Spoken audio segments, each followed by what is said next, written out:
Want to spread some glue fast? I can show you how.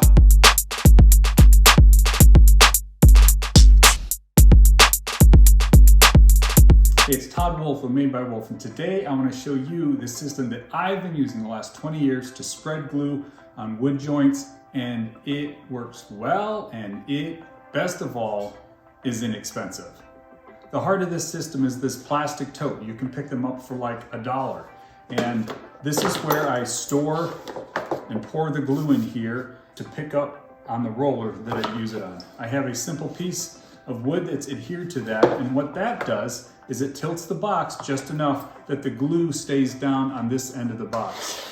Inside the box, I simply place a piece of wood. This has been in there long enough that some glue has gotten on the bottom of this, and so it always locates itself on this little kerf that's in the bottom of the tote. I then have a 3-inch roller. This roller has a foam roller on it, and it's an 1/8-inch foam roller. I get these 9 inches long and I cut them into 3-inch rollers. They're probably less than $1 per roller. Whenever I get these rollers at this point, I always put some type of clear finish. It doesn't have to be clear. You could paint these because this, in the moisture of the box, tends to rust.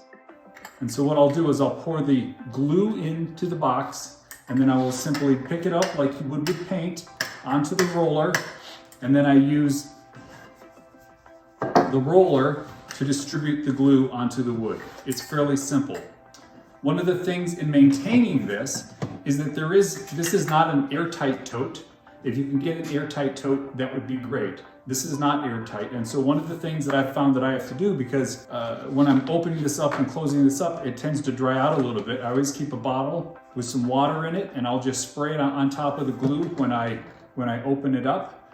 If I'm using this once a week or so, it lasts for a long time. If for some reason I'm not in the workshop for a long period of time, with this tote, it tends to dry out, and then so I'll have to take the dried out glue out of there, pull the roller cover off. Sometimes I have to cut it depending on how dry it is on here, and then put new glue into it. But again, I've been using this same tote for about 15, 20 years now, and it just keeps on working well. So let me show you the process. I have these 3 pieces of wood that I need to glue up. They are a part of a bench project that I'm working on, and so they are ready to go to get glued up. And so let me show you the process that I use. Simply pour the glue into the bottom of the tray.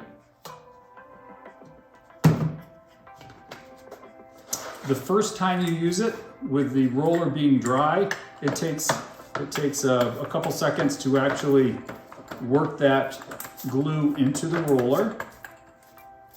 And again, this is just like you were using paint, right? And you wanted to get glue onto a roller the first time you use it.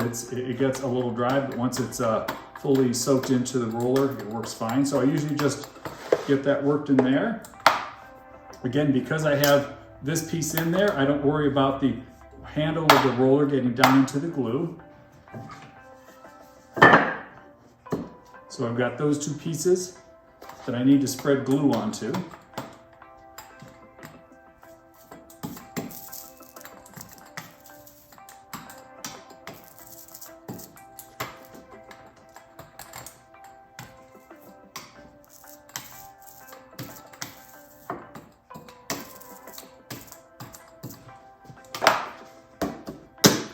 Close that up.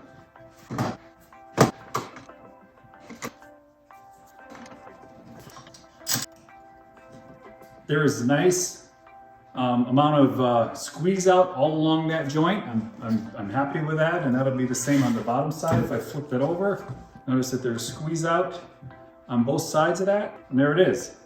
So a simple tote with a 3-inch paint roller with a 1/8-inch nap foam roller cover on it. All you need. Hope that helps. Again, this is Todd Wolfe of Made by Wolfe, encouraging you to get out there, glue something up, and make something today.